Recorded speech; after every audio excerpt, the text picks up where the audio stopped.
I was finding quarters and nickels and dimes, and I'd use that to get to the next moment. I was living beat to beat. I said, I got to get out of here. I have no money, and I owe the IRS money, and I'm ducking the landlord, and I got no phone. I'm going to have to walk to the airport. But I still had a chip in a chair. A what? Playing poker? Yeah, as long as you had a chip left, you had a chair to sit in, you're in the game. You had a chip in a chair. This was it. This was my last shot. That was a clip from Still, a Michael J. Fox movie. And joining me now with more on this movie that's been nominated for 7 Emmy Awards is director Davis Guggenheim and editor Michael Harte. Davis, Michael, thank you both so much for joining us today. Nice to be here. No problem. Yes, so excited to talk about Still, a Michael J. Fox movie. And we're going to get to questions with both of you guys, but Davis, I'd actually like to first start off with you and how this incredible project first came to be. Can you tell us about that? Well, it was during COVID, and I was a bit low. I was with my family and felt like I was getting older, and my best films were behind me.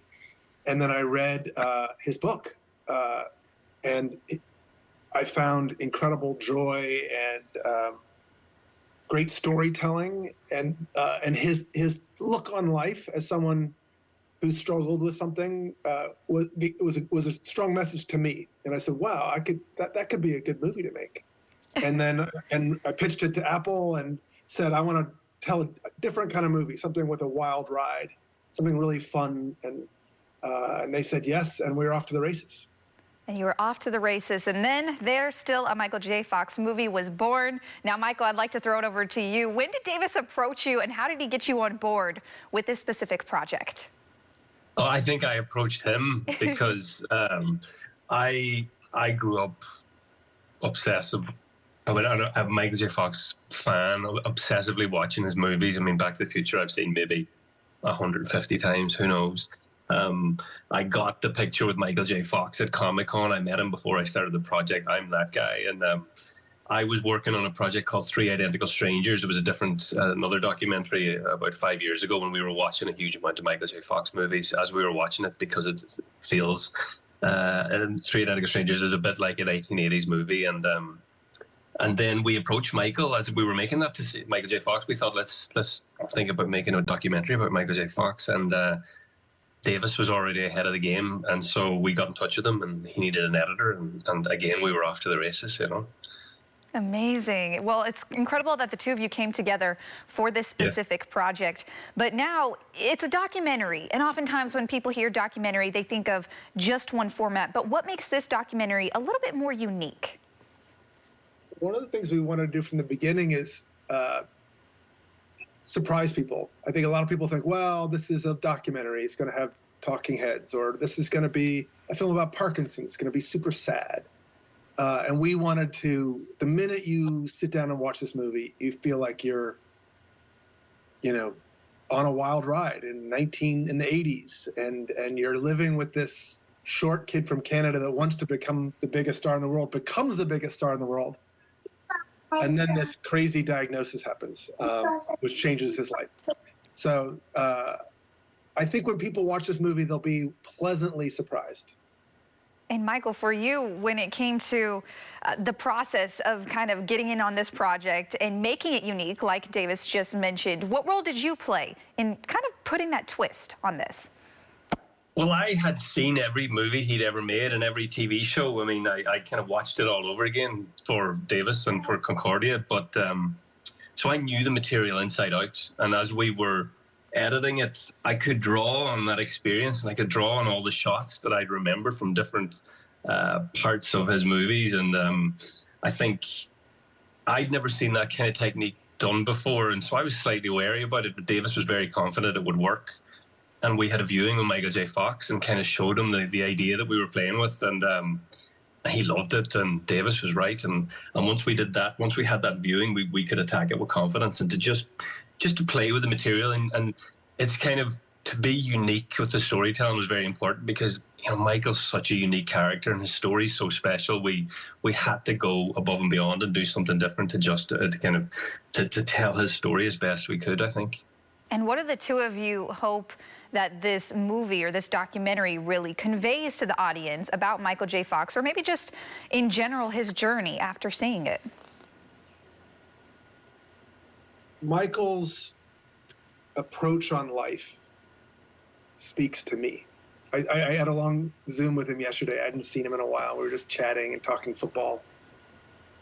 And he has Parkinson's, and he's had it for more than 30 years.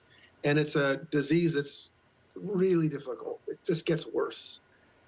But he has this incredibly upbeat, grateful approach to life, which actually brought a kind of joy to our work in our editing room, shoot. And in watching the film, I think when people watch the movie,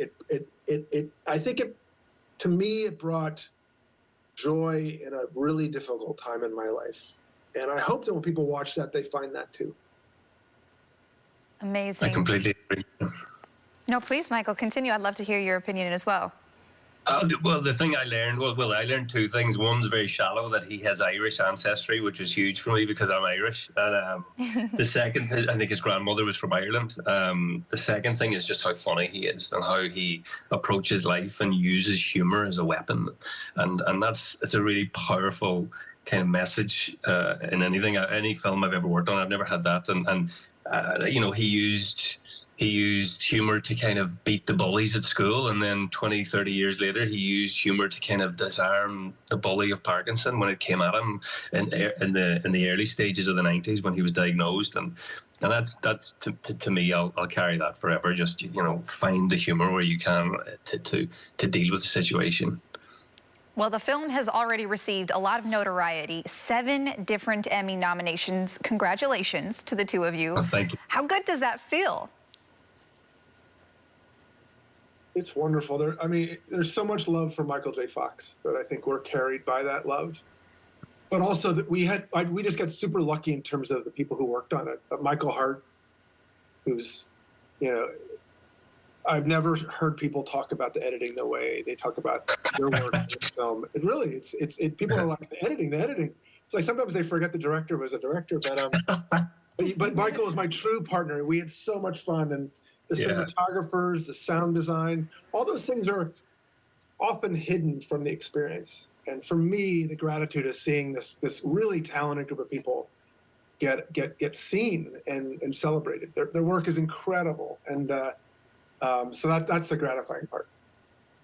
Yeah, completely. I think my mum was delighted as well when she found out the nominations, which is really good. But it's, as David said, it's just so nice that when you, especially like my kind of adoration for Michael J. Fox, to take on a story like this with someone like Davis, who's such a good director, to get a nomination, to get that amount of nominations, it's a small reminder that maybe we did a good job and we did justice to his story, I think, which is, no mean feat. Well, the two of you did a wonderful job, and we're just so grateful that you shared a little bit about your stories with us today. So thank you both so much, Michael and Davis. We appreciate it. Thank you. Thank you. Of Have a course. nice day. Thanks. Bye.